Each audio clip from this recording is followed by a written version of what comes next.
Okay, today we're celebrating Justice League Day by talking all about its various incarnations and origins, along with our favorite comics and shows. Now, we can't talk about the Justice League without first mentioning their predecessors, the Justice Society of America. The JSA's first appearance in All-Star Comics #3 in the winter of 1940-1941 makes it the very first superhero team in comics. That's a pretty monumental thing considering how many superhero teams came after. It was DC editor Sheldon Mayer and writer Gardner Fox that came up with the idea for the JSA, but it was artist Everett E. Hibbard that did both the cover and the art for the JSA story in All-Star Comics #3. Now, the original members of the Justice Society of America were Jay Garrick as Flash, Carter Hall as Hawkman, Rex Tyler as Hourman, Jim Corrigan as the Spectre, Wesley Dodds as the Sandman, Kent Nelson as Dr. Fate, Alan Scott as the Green Lantern, and Al Pratt as the Atom. Yeah, I have to admit that I have a soft spot for the JSA because the first comic I remember owning actually was an issue of All-Star Squadron, which featured the JSA. But I don't think we can talk about the Justice League without mentioning the influence the JSA had on them because it was huge. The JSA featured many of the same characters, and including even members of the Trinity. I mean, we may not think about it now, but back then, Wonder Woman was originally their secretary. I mean, this was the 1940s, so, that's just how things were back then. And Superman and Batman had roles on the pre-Crisis JSA as well. Of course, this was all wiped away during Crisis on Infinite Earths later on. And the JSA also featured a number of Golden Age versions of classic characters, including Flash and Green Lantern, like you mentioned, and the Atom.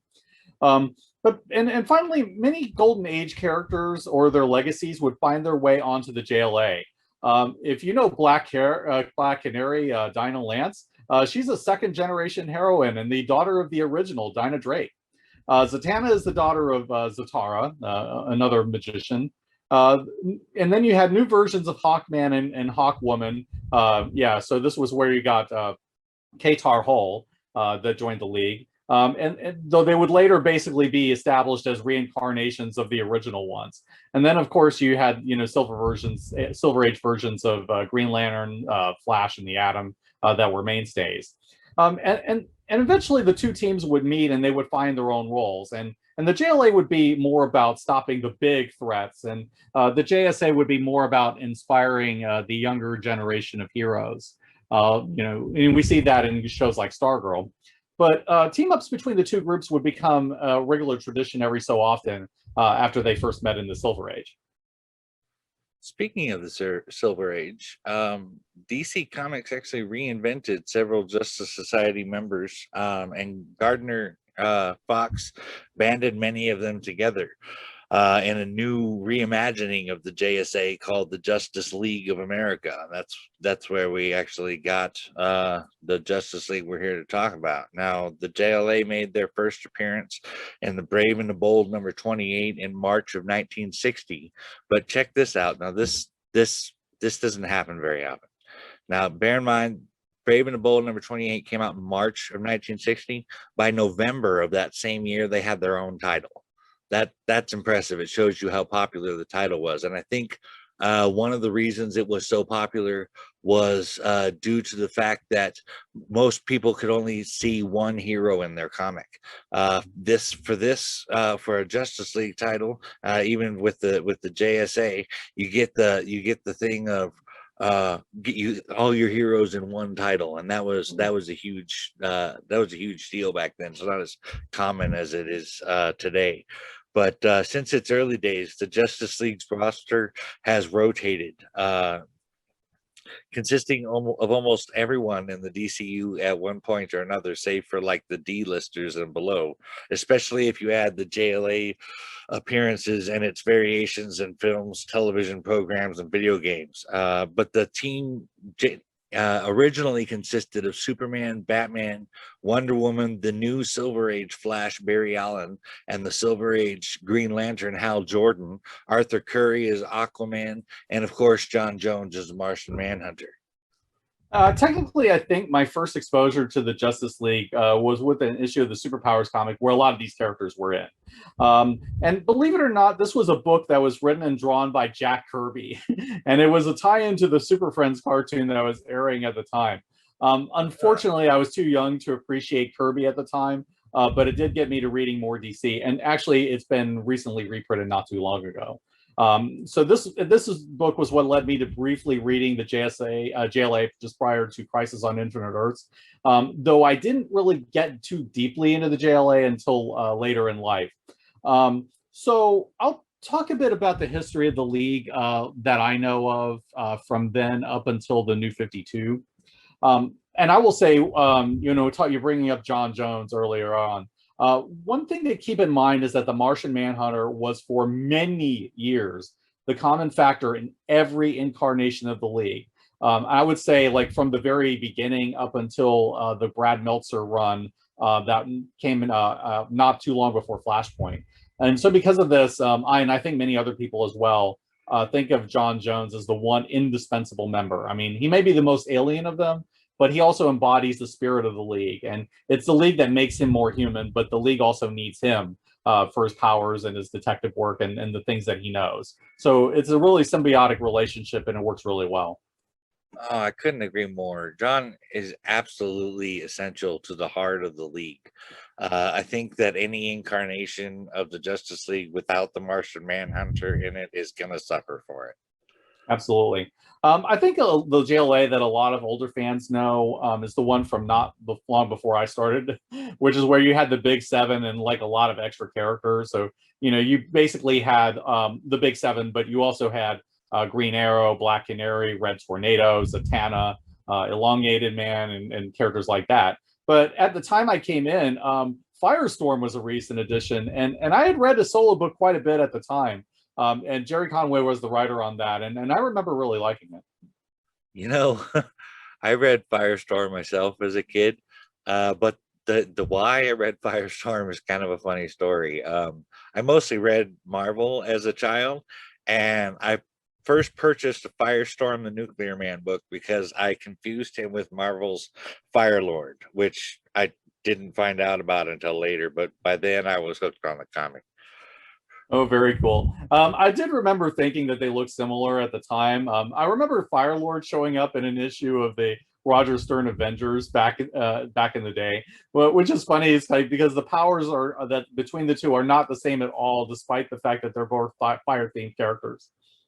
It's true, the characters are nothing alike, and honestly, even if I got confused by the fire theme, one of the big aesthetic differences would be that Firestorm doesn't use a staff.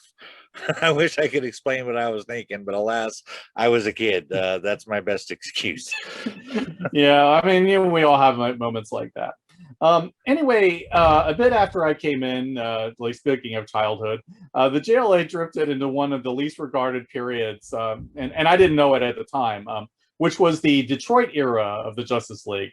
So you basically had John Jones and a bunch of third stringers that nobody remembers today, which included Commander Steel, Gypsy, and Vibe, and who's only remembered today because he was retooled into Cisco Ramon on the CW Flash show. I want to say that Aquaman occasionally was involved with them too, but not for very long, because I think this was around the time when his son was killed. But unfortunately, like, this whole period wasn't very good, and it's usually considered a black mark today. But the dark came before the dawn, and in the mid 80s, you had one of my favorite runs on the Justice League ever. J.M. DeMatteis, Keith Giffen, and Kevin McGuire came in around that point, and that whole period was gold. Some people regard it as the Bwahaha League because it was really comedic in focus, but it had a lot of real heart beneath the comedy, and it did have the big threats. And it may not have been a traditional league like we see it today, but it was very, very well written. And you had some really great characters from it, especially Blue Beetle, Booster Gold, Guy Gardner. And you usually did have some of the classic mainstays as well, like John and Batman, Black Canary, and the original Captain Marvel. And as mentioned, that run gave us the great Blue Beetle and Booster Gold friendship. It made Guy Gardner this really complex character, and you got this classic moment where Batman one punches him out, and it's constantly being memed, and it's great. But the context makes it even better. And Fire and Ice were also a good complement to the Beetle Booster duo. Also, and I will say this, and I know a lot of people know Max Lord from Identity Crisis and on, but I personally prefer the Max Lord of the DeMatteis Giffen era over the psychopath he became later. And he showed actual character growth and real complexity. He actually became, he had more of a heart, and he was acting more human over time, and you can definitely tell that he had changed. And I think for me, I honestly prefer this run to personally even Grant Morrison's. Yes, I know this is sacrilege to some, and I know that some people would take issue with that, but I just feel like the characterization and the risk that it took and things like that made it all more worthwhile for me. So, I think the Morrison run is so sacred because of the crappy Justice League that came before it.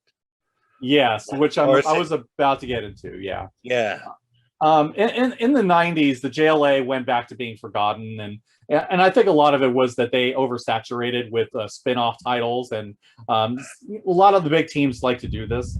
I personally didn't keep close track of what went on around that time. I know that Jan Jurgens was involved with them around that one point, around the death of Superman, I believe. And they had different splinter teams that just didn't last. I mean, you got Justice League Antarctica, for Christ's sake, and all of this started with Justice League Europe at the end of the DeMatteis Giffen era. But without them, these extra teams just gradually wore out their welcome. And by the mid '90s, the team really needed to shake up, and so they went to the one man who would give them one and then some, and that's Grant Morrison. And his run with Howard Porter is probably the definitive run for many JLA fans, and I totally understand why. Personally, I will admit that it wasn't as much for me, though I think he did the right thing in a lot of respects. He went back to the basics. He brought together the classic Big Seven and modernized them a bit, and he made those characters a team. And at that time, that was Superman, Batman, Wonder Woman, of course. The Aquaman of that time was the Peter David version, who had the hook for a hand. Actually, I really recommend that one. Wally West as the Flash, and this was around the time when he was under Mark Waid. Kyle Rayner as Green Lantern. At that time he was a bit more controversial than he is today, but he grew into a great character later. And John Jones. And for me, that was absolutely the right place to start. Even if I wasn't as much of a fan of Kyle at the time. And in fairness, this run did help me turn around on him. He was definitely, a lot of people will point to this run at the moment where they really started liking Kyle Rayner. And Morrison would eventually bring in a lot of other interesting characters as well. That he brought in Steel, Connor Hawke as Green Arrow, Huntress, Catwoman, characters like that. And Morrison would also make big threats the focus again, and he made all the villains in his run worthy of the League. So he started off with the White Martians, and he would bring in Luthor and the New Injustice Gang. He'd bring in Darkseid, an army of angels, and he would top it all off with this titanic battle with a new god doomsday weapon named Mageddon. It's just big, crazy ideas all the time, and big threats all the time. And I see why people really like that. I did have some reservations about that run at the time, though. And unfortunately, if I were to say, to put the finger on when the Bat God stuff started, when the idea of Batman being unbeatable started settling in, it would probably be with Morrison's JLA. And it's something that fan arguments are just deal with to this day. And I don't think necessarily he should be unbeatable. I mean, I'm fine with Batman being smart and being able to deal with villains over his weight class, but I mean, every hero needs a space setback sometimes, and Bat God just didn't. I can see both sides of the argument to an extent. I mean, on the one hand, I like the idea of the mind being the greatest weapon. I got that from Rambo, and that if given enough time, there is no obstacle that the mind cannot overcome. And I think that's something that even humanity has shown. If we put our mind to it, eventually we accomplish it. Plus, there's as someone who does this himself, I totally get the idea of a person obsessing about every eventuality and dedicating a fair amount of his time to being prepared for those outcomes. I'm a meticulous planner, and that has brought me a lot of success. So I can naturally understand someone of Batman's IQ and abilities having the same success on a much grander level. On the other hand, as a writer and a reader, this characteristic of his being unbeatable would get old. A person in life or in fiction without flaws has a slim chance of long range likability. People think that it's all about the things you like about someone, but that is only what attracts us to a character. What endears us to them is their flaws, their weaknesses, the things that make them human. For this reason, Batman should never be unbeatable. But I will go as far as saying that it should take a great mind to beat him and a powerful body to beat his physical prowess. That is why Nightfall will always be the ultimate Batman story for me. Bane broke everything about Batman, and Batman had to fight his way back up, rebuilding himself internally and externally. I think we're basically in agreement on this point. I just think that there needs to be a balance between the two approaches. I really want to see a Batman who gets knocked down occasionally, but that's because I want to see him get back up and rise again. My problem is really with the idea that Batman or any character should never lose ever. There's just nothing interesting about that to me. I see Batman's specialty as being the guy who takes hits better than anybody, learns from his setbacks, and then finds a way to win in the end. And I would say that Nightfall is a great example of how that works. But I will say that the Morrison run was very plot focused and not very character focused, which is kind of why he did that. And for me, I'm kind of more interested in characters than I am in plot. And I think that Morrison, for all he did a lot of really great things, I think he sometimes tried to force fit in ideas that sounded cool in his head, but didn't work so well in practice. He was trying to connect the idea of like all the Justice Leaguers to Greek mythological gods. And the idea sounded cool on paper, but I think the one-on-one connections were a bit flimsy to me. But I can't deny that Morrison left the league in a much better place than when he found it. And it sustained the books for many years until the reboot. Now, personally, I was more of a fan of the Mark Waid run that came after Morrison left because I felt like it refined a lot of the ideas that Morrison brought in and executed them better for me personally. The first arc that Waid did was a big one called Tower of Babel, which was also drawn by Howard Porter. And the idea behind it is that Ra's al Ghul takes advantage of Batman's emergency protocols, where he exploits all the League's weaknesses and uses them against the JLA. And it's really, really great stuff. And after that, you get Brian Hitch came in as the series artist, and you got some really amazing stories, and they also look really, really beautiful. So you would get the introduction to the Queen of Fables. Gail Simone worked with Waid a bit on that particular story. I would say she's very much her co-creator. That's the same Queen of Fables that's in the Harley Quinn cartoon? Yes, but very different. I really like the comic book version a lot more, much more deadly. But the idea basically is the same. Okay. And you also saw the return of the White Martians, the Hyper Clan. So I actually love that White Martian story because it actually takes advantage of the fact that a lot of these characters all have super speed. So you have all these characters they're actually using the super speed that they normally have against each other, and it was really, really good. For me, the Waid run took the Morrison setup, but I think it executed everything much better. And the Hitch art is absolutely beautiful to look at. This was like right after he came in off of the Authority, and it was really, really good. After that, though, I don't think the JLA quite hit the same heights. There were good moments here and there.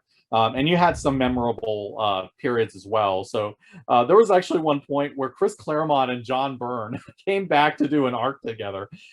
It wasn't really that great, but it was nice to see them put aside their long feud to work together on something, and it was cool to see that. Kurt Busiek, I think, had a pretty decent run. He came in to do a short run after JLA Avengers, and in fact, I think that probably is what kind of got him the gig. And it's actually not too bad at all. It mainly deals with Quard, the crime syndicate, and I think there was some connection to the Cronus stuff that he had set up in JLA Avengers. And then after that, I believe Joe Kelly had a lengthy run as well. If you know Joe Kelly from Deadpool and Whatever Happened to Truth, Justice, and the American Way, that's that Joe Kelly. So he had a run as well. And while I didn't follow it that much, there were some really interesting ideas, like the idea of an Aztec character who had an armor that ran on human sacrifice. I'm like, that is just one of the most effed up ideas, and it was really cool. I got to give him that. And I believe that totally sounds like an Omen verse thing. Yes, it does. Yes, it does. I really love it. And yeah, and he also, yeah, and then of course he also involved the Elite in his run as well because he was the creator of them. But I would say for me, my high points are during the post-crisis era. Are there any JLA stories from that time that hit the mark for you? Well, I took a long hiatus from comics, but for a while there, so I didn't jump on till about 2004. So the JLA run had been going for a little while by then, but you know, in 11 years, I missed a whole lot. But however, 2004 was an awesome time to jump on. There was Green Lantern Rebirth, Infinite Crisis, Grant Morrison on Batman. I could go on and on, but since we're here to talk about the Justice League, one of the first stories I read, which really blew me away, was JLA Crisis of Conscience and Identity Crisis, which I consider to be one story. They were doing a lot of dark stuff when I got out of comics in 1993, and I remembered loving it, but that story is dark and twisted like nothing I had read before in comics, with Sue Dibney getting raped by Dr. Light, then killed because of Jean Loring's psycho crap, Zatanna's mind wiping of Dr. Light to the point of altering his personality before sending him to prison, and then mind wiping Batman because he disapproved of the whole thing. Not that Batman was innocent in the whole thing either, with his Brother Eye satellite. Yeah. I will say I have mixed feelings about Identity Crisis, and I probably always will, but it could just be that, you know, I kind of started a lot earlier and I kind of read consistently through it. I will give credit to Brad Meltzer. I mean, I think he's a good writer. I don't want to take anything away from him. And there's no question that story shook things up and made things interesting for a while. I mean, it woke people up. I mean, you got to give him credit for that. There are also some really effective moments, like the Deathstroke fight in the middle of that. There was some really good fight between Deathstroke and the JLA, and he gets the upper hand on them for a while. And at the same time, though, this is the kind of DC story I tend not to like very much, and because it's the kind that tends to break the characters down rather than build them up. I don't really like that DC at the time really had a tendency to darken the Giffen League era characters for deconstruction. In this case, the Dibneys. And as a short-term story, I will say that I get it, but the long-term consequences still kind of bother me to this day. I guess the big difference there between us is exposure. I had not seen deconstructionism like you had, and I liked that the judging camera was finally on the heroes instead of being all about the villains. It had a real feel of reality to it. Yeah, I would say that's more than likely the case. I had been writing a lot of comics through the late 90s and in the early 2000s. And while I definitely had my grim and gritty phase, it was more like around the early 90s. And by then I had grown tired of the grim and gritty trend by that point. I think earlier runs like Morrison's and Ways showed that you could have storytelling in the classic style and bring a level of modern sophistication to the Justice League. Oddly enough, though, I will say that Brad Meltzer himself did a run like this later when he took over the main JLA book. This was probably the best remembered run before Flashpoint was the one by Meltzer. And this came out after Identity Crisis. I don't remember like exactly how long later, but I know Identity Crisis set it up for him to take over the book. I would say it was largely pretty solid, and it had a pretty good team. Aside from like the lack of John Jones, I mean, you had like most of the mainstays. You had Hal Jordan back. You had Red Tornado, and you had Vixen. I mean, you know, you had plenty of really, really great characters. Roy Harper was a member of that version of the league, and I'm always happy to see the Titans grow up a little, and he certainly did in that run. And also he brought in a more intelligent version of Solomon Grundy, basically establishing that he changes every time he dies, and he comes back a bit different. And he came back smarter, which I thought was a really, really interesting idea. But I will say that while I like what we got at the time that we had it, I got the impression that Meltzer really needed longer on the book to have a real impact on it. And I don't think he really had the time on it. It was a relatively short run. And it was a book that got involved in crossovers towards the end, especially a Legion of Superheroes related one with Jeff Johns called The Lightning Saga. So while I liked it, it wasn't as good as I felt it could have been, and what Meltzer, I think, is capable of. Beyond that, I will say that there were other bright spots around that time. There was a book called JLA Confidential that featured stories from classic teams. So Grant Morrison came back and did a short story with a group called the Ultramarines. But my favorite side series at the time was the return of DeMatteis, Giffen, and Kevin McGuire on the JLI characters.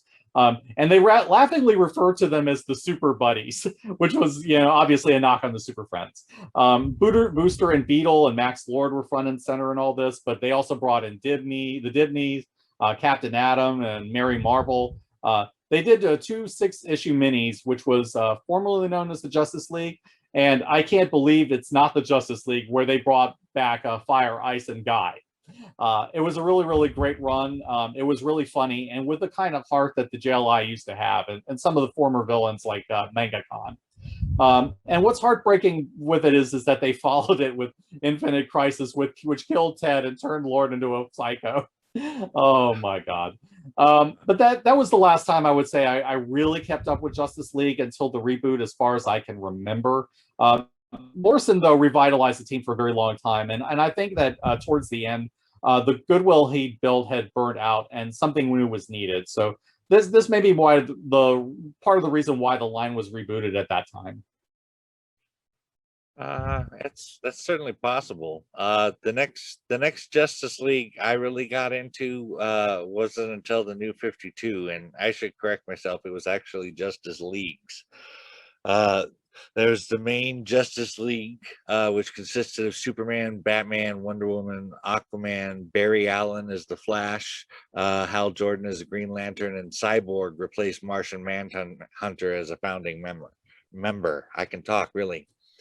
One of the standout stories from that series has to be the Throne of Atlantis story, where we got our first big, healthy dose of Atlantis culture and racist beliefs as the surface-hating Atlanteans attack the surface, and Aquaman has to call on the Justice League to save San Diego while he confronts Orm, aka the Ocean Master, and takes back his throne. Between the Trenchers, which are terrible flesh-eating monsters, fishmen kind of thing, and the flooding, let's not forget the Atlantean army. The Justice League has their hands full on this one. By this third volume, the Justice League roster has grown to include Firestorm, Black Lightning, Hawkman, Black Canary, Vixen, Element Woman, and others to fight the Atlantean threat. But there was that, like I said, there was Justice Leagues back then, and there was also Justice League International, Justice League of America. There was a Justice League United, and one of my personal favorites, Justice League Dark.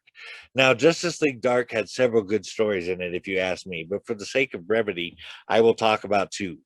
The first of which is the story that formed the JLD to begin with. It's their In the Dark story. Now, Enchantress has gone out of control with her magic, and it's creating havoc across the entire Earth. Now, this is something that the Justice League cannot handle. They're just not equipped to deal with a magical threat on this level. So clairvoyant Madame Xanadu, a highly underrated character in my opinion, has foreseen that the only way to stop the Enchantress magical threat is by assembling a team of magical heroes. To this end, she gathers Zatanna, Shade the Changing Man, Constantine, and Deadman. While the threat is real and intense all on its own, the real joy of this book is seeing the reluctant motley crew try to get along enough to save the world.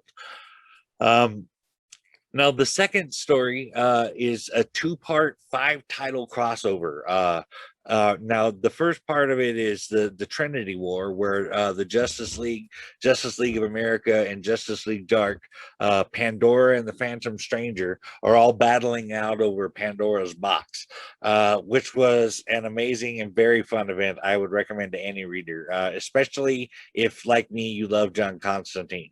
But I only bring this up because that event led to the Forever Evil event, where Justice League Dark battled Blight, one of the greatest Justice League Dark stories, period. The darkness that is within all humanity on some level has grown so powerful that it actually has taken on a form and possessed an innocent child. We learn that John, Zatanna, and Nick, who turns out to be one of the bad guys in the story, had this love triangle. And John now has, when Zatanna gets taken, John now has to form a new Justice League Dark to rescue Zatanna and the other members of the old Justice League Dark. They did a similar story in the Justice League Dark animated movie, which I also highly recommend. This is the JLD story, but really it's a Constantine story that goes clear to his core. The big culmination for those titles was, of course, the Dark Side War, which, of course, with Convergence, started the road to DC Rebirth, which unfortunately I'm just starting. So why don't you pick up the reins on that one, Steve, and tell us a bit about the more modern Justice League? Yeah, you read much more of it. I did. I must admit. I will say though that I really did like what I've read of Justice League Dark. I think I read the Milligan run maybe a little bit after that, and that was some pretty good stuff. So I'm with you on that stuff. As for the main jail book, I gave the first arc with Darkseid a chance. On paper, Jeff Johns and Jim Lee really should have been a dream team. In practice, though, I was kind of underwhelmed, unfortunately. I feel like the book really looked great visually, but the run didn't kind of click with me as much as it should have, and I didn't stick it out. And I think there were a couple of reasons for that. I think I really had a problem with taking out the Martian Manhunter and replacing him with Cyborg. Now, in fairness, I did not have a problem with adding Cyborg to the league. I want to make that clear right now. I think there could have been a great story with Cyborg as the new guy proving himself to the world's greatest heroes. And you kind of do see a little bit of that in Justice League Doom. I wanted very much to see that in the comics, though. But my problem was more with removing John and his historical significance to the team, and then putting Cyborg in his place from the start of the new continuity. I felt like it did a disservice to both of them. For John, I think it takes away a huge part of who that character is because he's defined by his relationship with the League. And I was very, very happy that Scott Snyder and Christopher Priest later corrected that problem. For Victor, I feel like it took away his history with the Teen Titans, which I think takes away something from him. And then they try to force fit him into a role that he hadn't really earned at that point. He did later, but at that point he hadn't. Even today, though, it just seems like DC really likes putting Vic on every single team in the world except for the Titans. And I don't get it because those friendships that he has with those characters are such a key part of who he became and why he's such a beloved character. But I would say beyond that, I think it was just not for me. And I think the stories just weren't clicking for some reason. Maybe I just wasn't the audience for it. I just lost interest around that time. It really didn't help that I really do not like the New 52 Shazam because I'm a huge fan of like the classic version, and I just thought that Jeff Johns made a lot of really bad choices with that character. And I just feel like every time Jeff Johns handles him, it's just such a different character that I can't connect to him. And he was a big part of both the backups in Justice League at the time, as well as being on the New 52 team at various points. So yeah, between those things and just general disinterest, I kind of tuned out of the Jeff Johns run. But I know a lot of people really did like it, and it's not like there's some really great ideas. I will say that I like the Jeff Johns Aquaman run, so the Throne of Atlantis stuff I will say interests me.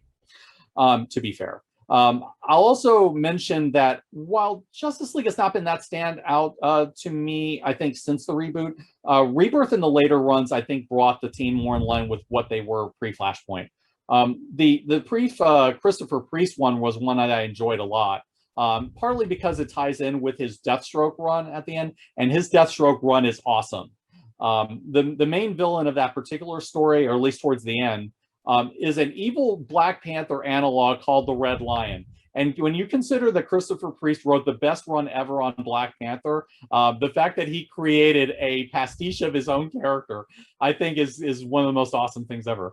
And then Scott Snyder came in and kind of rebooted the series, and I think he deserves credit for at least resetting the team back to its roots, bringing John back to where he was, and then bringing in influence from the DC Animated Universe League. So he brought in Hawkgirl and things like that, and John Stewart as Green Lantern, all those things. But mostly, I would say modern JLA runs tend to be solid without making a lot of waves.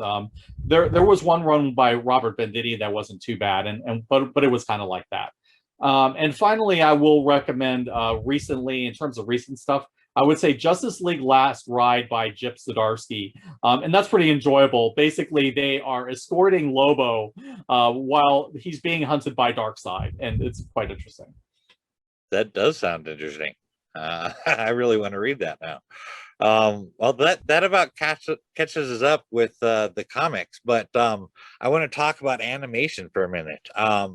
Now, there was a super campy Super Friends cartoon that ran from 73 to 86, and that served as an introduction to the characters for many kids, including myself.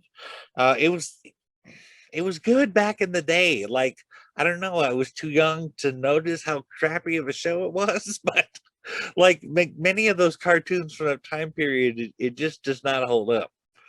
Yeah, animation has gotten so much better since then. I think that's part of the reason why. Super Friends is one of those shows also that people tend to laugh at now, unfortunately, but it was the closest thing to a Justice League show that we got until the DC Animated Universe version.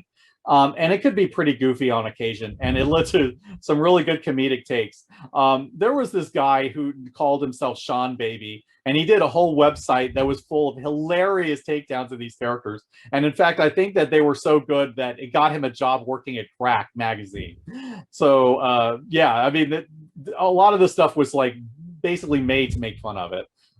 That said, I don't think that Aquaman will ever recover from being on Super Friends, since this is where he started being unfairly treated as a joke. I think Jeff Johns and Peter David did a lot to fix that, but unfortunately, you know, this is always going to stick with him. I'll also admit not to being a fan of the Wonder Twins. I'm sorry, but even as a kid, I just never got into the kid-friendly characters like them. They just didn't click to me at all. And I know there are people who love them, but still. There are things I liked about the Super Friends. I like the idea of the Legion of Doom. I like the awesome looking swamp base that they had. It was just really creepy. Right. It was basically like the face of Darth Vader four times in a circle in a swamp. Yeah. And there was also like an octopoid type of look that it had too, and that really, really worked. And the show also, I will say, took Darkseid pretty seriously. I mean, that just shows what a powerful character he is, that he was a convincing villain, even on that show. Super Friends really was far from being the ideal JLA show in a lot of ways. And yeah, I agree, it doesn't hold up nearly as well. But I can't hate it either. It's just too much of a part of my childhood to really hate. See, I don't get that at all. There's lots of parts of my childhood that I hate. Yeah. But I'm going to say the really good Justice League cartoons, in my opinion, didn't show up until the Justice League series and its even better sequel, the Justice League Unlimited, which together ran from 2001 to 2006. Now, both of these series are flat out amazing. I have watched them both many times now. There's a lot of great episodes, especially in Justice League Unlimited. It was great having the whole DCU opened up for stories. A shining example of this has to be the Question. He's a favorite character of mine, and is in great part because of his spotlight. The spotlight shined on him in Justice League Unlimited. There was another one I haven't seen. I couldn't find streaming anywhere though. The Justice League Action Show ran from 2016 to 2018. Yeah, I agree with you on the Question. That's a great character. Absolutely love him. Justice League and JLU, I think we're both really good, and I think it's a textbook example of how the Justice League should be handled. The lineup was different from what you saw in the comics while working as it should, and there were some really good stories in there. I mean, everything was iconic. The Injustice Gang was always a really great, consistent threat, and the show really found really good enemies for the League to handle. I'm really fond of Clash in Justice League Unlimited, which to me is like how I love to see Captain Marvel written. I mean, he's such a pure-hearted character that even Superman looks bad compared to him. And and For the Man Who Has Everything may be the best adaptation of an Alan Moore story that I've ever seen. I keep seeing calls on Twitter for Justice League to come back, including by the voice actors who worked on the show before. And the show has a very, very strong fan following, and I think for very good reason. And speaking of Captain Marvel, Justice League Action is another show which I think did pretty well by him as part of the league, at least from what I've seen. I haven't watched that much of it, but the art style is quite good. It does skew for the younger audience, but that's fine. I think it does respect the league and all of that. And also Captain Marvel in that is a classic paragon in the episodes that I've seen, and that makes me happy as a fan of the Marvel. So the show does focus on the main leaguers as well, including Superman, Batman, and all of that. I think you can find it on Amazon Prime, but I don't think it's for free viewing at the moment. So beyond that, I want to talk about another one that I really, really adore, and that is New Frontier. This is a all-time favorite comic of mine, and I love both the comic and the animated film that was based on it. And I think part of the reason it holds up so well as an adaptation is that Darwin Cook, who wrote and drew it, was also involved in animation, and his art style was very consistent with the DCAU style. And beyond that, it had a very 60s aesthetic. And I love the idea of an Elseworlds where you basically had the Silver Age running in real time, as opposed to like the illusion of change that we normally see. And it's also a story that really respects the classic Silver Age heroes, especially Hal Jordan, the Barry Allen Flash, and the Martian Manhunter. But I think it also handles the Trinity very well, and they all get some really good moments. You can tell that Darwin Cook loves Wonder Woman, for example. But you can also see it almost as a prequel to the first issue of Justice League and their battle with Starro on the cover. And in fact, that battle is the last frame of the comic before it ends, which I really think is just absolutely the perfect note to end it on. But I think the reason I love New Frontier above most DC comics or films is that Darwin Cook really understood the bright and hopeful nature of the DC universe, while also making those characters human, flawed, and enjoyable. I gotta agree. While I have not read the New Frontier comic, I do love that animated film. You mentioned the thing with Wonder Woman there. I love that she comes down off the table and she's taller than Superman. Yeah, that's great. That was Darwin's idea.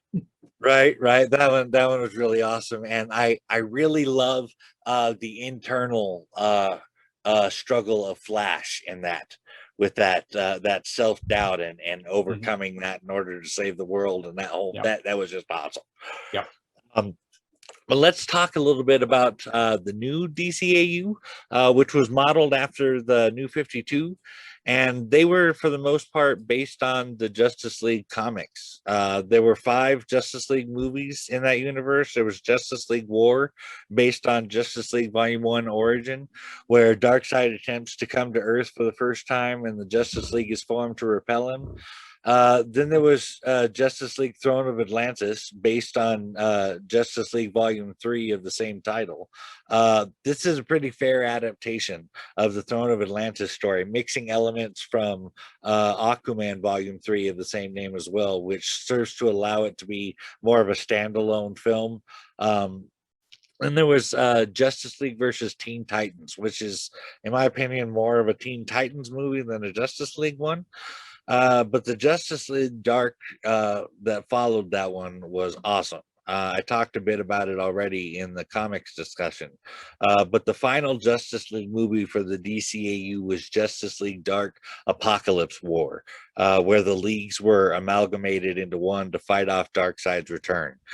This movie was epic, and like on an animated equivalent of like the Avengers Infinity War Endgame or Zack Snyder's Justice League. I mean, it was epic. And speaking of Zack Snyder's Justice League, I believe you had some stuff you wanted to say about the film, Steve. Sure. Before that, though, I want to take a moment to mention one other JLA animated film, and that is Justice League Doom. It was the last story I think that was credited to Dwayne McDuffie. If it wasn't that one, it was All Star Superman. And I really, really respect Dwayne McDuffie. He was very much involved in the JLA animated series for a long time, and he did a lot of work in comics. And actually, this movie was dedicated to McDuffie after his death. This one now, Doom was very loosely, though it was based on Mark Waid's Tower of Babel story. Although it featured the New 52 team and John. So it changed like various things. It changed the villains and aspects of the story. It brought in a version of the Legion of Doom by Vandal Savage, led by Vandal Savage. And although I prefer Ration, the role of the villain of that story, I think it does work reasonably well with Vandal. So it kept all of those things, but it also kept the core idea that really mattered, which is the idea of Batman's contingency plans against the JLA being stolen by villains. It is a really enjoyable film, and I would say that it's a really nice way to end a career as illustrious as McDuffie's. That guy is just awesome. Now, as far as Zack Snyder's Justice League, which was your question, I don't think that there's any question that it was a noticeable improvement over the Whedon cut. I mean, you'd have to really, really hate Zack Snyder to not think that. I will say that I enjoyed about the middle to last 2 hours of the movie, like 2.5 maybe. Although I would say that the Snyder cut does take its time getting to the high points sometimes. There are some points I'm not crazy about when it comes to Snyder's style and these things, but I think it's just like a stylistic issue I may have with it. And there were things I didn't really like about Wonder Woman's portrayal, particularly like being decapitated by Steppenwolf and whatnot. That's just not how I see the character. And I will say that the music and the slow motion tends to get a little too over the top at times. Although I will give a pass to the Flash scenes on that for obvious reasons. I mean, he should be in slow motion. But I like the Snyder cut of the best of the Snyderverse films. I mean, I will absolutely give it that. There is no question that Cyborg and Ezra Miller's Flash, the latter which I never much liked, especially not in the Whedon cut, are much improved in this version. And scenes that I thought were choppy and didn't quite work before work much better now. So, you know, I props to Snyder on that. To be fair to Whedon, though, I will say that I like the Superman Flash race at the end of the movie in his version. And I think I enjoyed the take on the Wonder Woman hostage scene a little bit more because it was maybe a little less murderous and less slow-mo with less layman's. Totally. I mean, Zack Snyder's Justice League is definitely a far superior film to Justice League despite its length. And while we're on the discussion of length, I think it was on par with Avengers Infinity War and Endgame. Imagine if those two films would have been released as one. There was just too much story to put into just one film without making it 5 hours and 42 minutes, which is how long it would have been, by the way. So they broke it into two films. Zack Snyder's Justice League was epic and grand like the Avengers film, but managed to do it in 4 hours and 2 minutes. When looked at from that perspective, I don't consider it to be that long. Yeah, true. I'm not one of those people who gets too hassled about length if the time is well used and the content justifies the length. Nobody complains, as far as I'm aware, about the Lord of the Rings extended versions being ridiculously long, and they're like all of these are over like 3 hours and a half to like 3 hours 45 minutes a piece. But the thing is that those movies reward your time, and so you don't mind that it's that long. I think the Snyder cut, for the most part, could have done a little better, but I'm not overly bothered by the length itself. I just could have done without the Nordic singing and the Amazon laments, but that's not a huge amount of time. I think that the meat of the story definitely does justify its time, though, and I can't take away anything from Snyder on that. I can understand that Zack Snyder's films in general are great, but they are an acquired taste. I personally love all the subtle details he puts into his films, especially in the case of the Snyderverse movies. they're in the films to such an extent, these subtle details, that even with many viewings, I don't think I've caught them all, especially in Batman versus Superman. There's so many little things, like you got to read this tiny little bit of writing to understand why this other scene works, that kind of stuff. Mhm. The Cyborg and the new Flash segments were awesome, and I have to agree that actually I liked both of them more now. I was kind of on the fence with the characters in the original Justice League story. I also have to agree about the Superman Flash race scene. While I don't think it would have fit the tone in Zack's film, it was a great scene. I think the thing I was most impressed actually was by the fights with Steppenwolf. They were turned up to 11 in many areas. I also liked the removal of the awkward Flash Wonder Woman scene that was forced on Godot and Miller by Whedon. The scene was not funny and took away from the magnitude of the moment. Yeah, in fairness to Whedon, I don't think anybody could have made a good film under the conditions he made this film in. I mean, WB really, I would say, is largely responsible for the butchering. But I agree that he does have a problem with trying to make everything funny when it shouldn't. Sometimes at the most inappropriate moments, and this scene definitely was one of them. That sort of scene absolutely deserved to be cut. I agree, and no question there.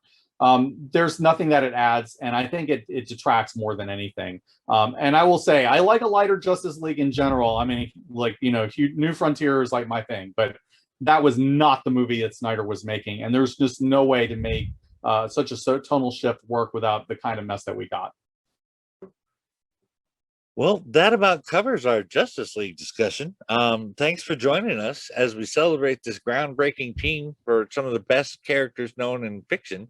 Let me leave you with these parting words. Justice for all, unite the league. You can't save the world alone.